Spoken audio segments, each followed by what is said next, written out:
Ini adalah MacBook Pro 2012 13 inch non-retina display. Saya telah menggunakan laptop ini sejak pertengahan tahun lalu. Di tahun 2012 ini, apakah masih layak dipakai?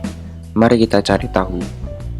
Kami membeli perangkat ini dengan harga yang lebih murah dibanding dengan harga pasaran, karena terdapat bagian bodi yang kurang baik di beberapa bagian. MacBook Pro 2012 mengusung desain unibody full aluminium yang membuatnya terasa sangat kokoh jika dipakai. Bobotnya mencapai 2 kg, cukup berat jika dibandingkan dengan laptop ultrabook masa kini. Tebalnya pun mencapai 2,4 cm.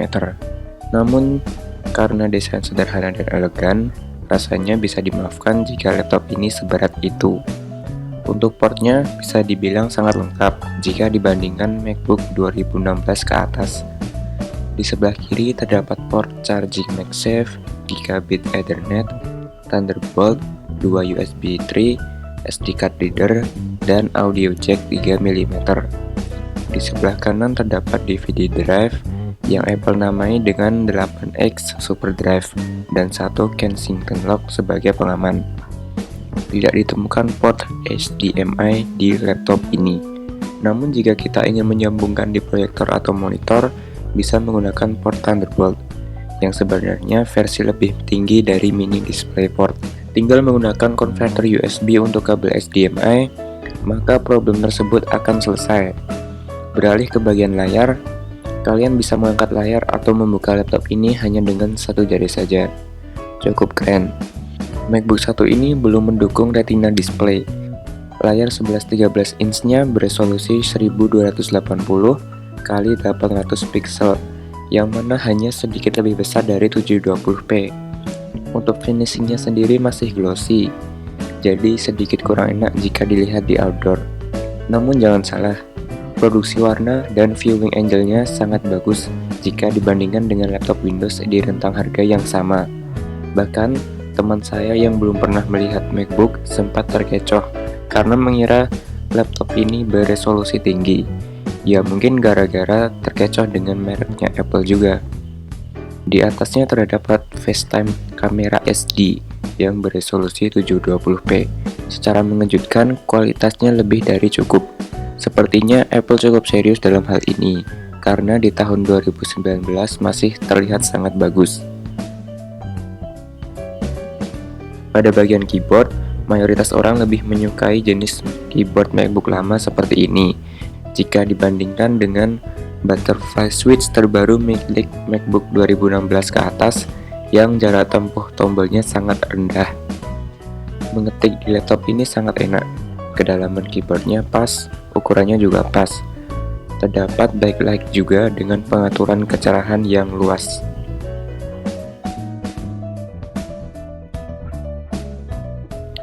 Salah satu bagian yang bisa dibanggakan adalah multi-touch glass trackpad yang sangat nyaman dan intuitif. Trackpad ini belum mendukung Force Touch, namun tetap dapat diklik di bagian mana saja, dan juga mendukung fungsi gestur, seperti gestur dua tangan untuk scrolling maupun swipe ke kanan dan ke kiri, gestur 3 jari untuk drag and drop, serta gestur 4 jari yang fungsinya cukup banyak. Trackpad ini adalah temuan paling menarik dari Apple di sebuah MacBook. Beralih ke speaker, kalian akan sulit menemukan letak speaker dengan sekali lihat, karena memang tersembunyi di bagian pojok kiri di dekat monitor. Sepertinya lokasinya pun tersembunyi di dalam, dan suaranya keluar melalui celah ventilasi laptop. Suara yang dihasilkan cukup keras, namun kurang dalam hal bass dan kedalaman suaranya.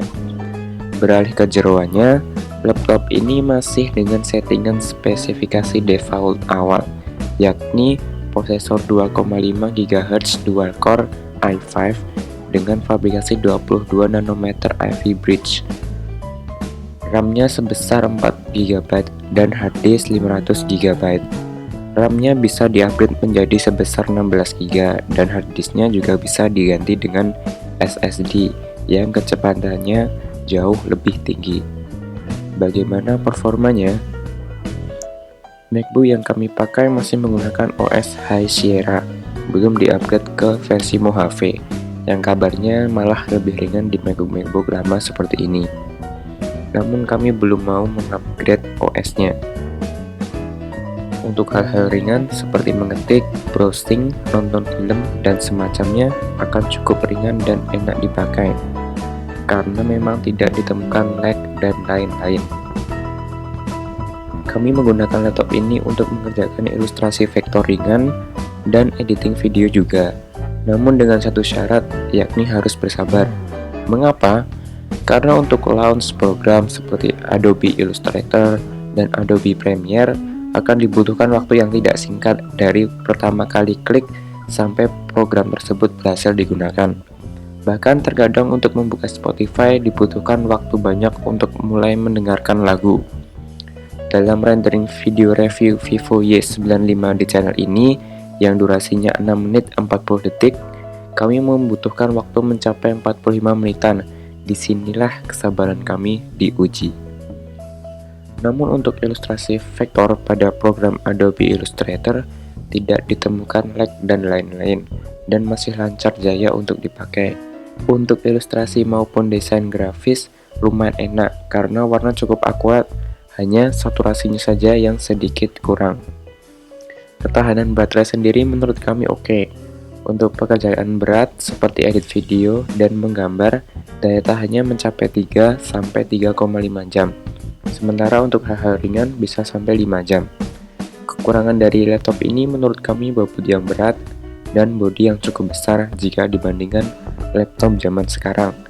Resolusi layarnya pun belum Full HD dan speakernya juga kurang nendang untuk mendengarkan musik.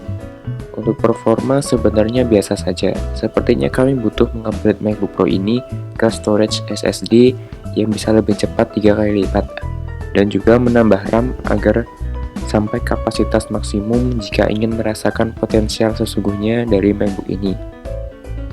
Kelebihannya sendiri cukup banyak kok. MacBook ini masih menggunakan MagSafe, yakni konektor charger dari magnet yang bisa mengamankan laptop dari jatuh jika kabel charger dengan tidak sengaja tertarik atau terseret oleh sesuatu. Logo Apple di bagian belakang pun masih menyala, terangnya sendiri sesuai dengan tingkat kecerahan layar MacBook. Logo yang menyala ini tidak ditemukan di MacBook terbaru. MacBook ini juga dilengkapi dengan tombol dan indikator kapasitas baterai, yang menurut kami sangat berguna. DVD drive juga masih ada. Tidak ada pengurangan fitur sama sekali di laptop ini. Kita juga bisa membongkar dan upgrade laptop ini dengan sangat mudah. MacBook terbaru bahkan sangat sulit untuk dibuka dan tidak bisa upgrade apapun. Jika ingin merasakan MacBook dengan harga terjangkau sekitar 7-8 juta, maka ini cocok untuk kalian. Membawa MacBook di cafe dan tempat nongkrong akan meningkatkan rasa percaya diri dan tingkat kekerenan kita. Namun jika ingin menggunakan laptop ini sebagai senjata untuk pekerjaan berat, maka harus rela merogoh kocek 1-2,5 juta untuk upgrade SSD dan RAM. Mungkin itu saja yang bisa kami sampaikan di video ini. Sekian review dari kami, semoga video ini berguna. Terima kasih telah menonton.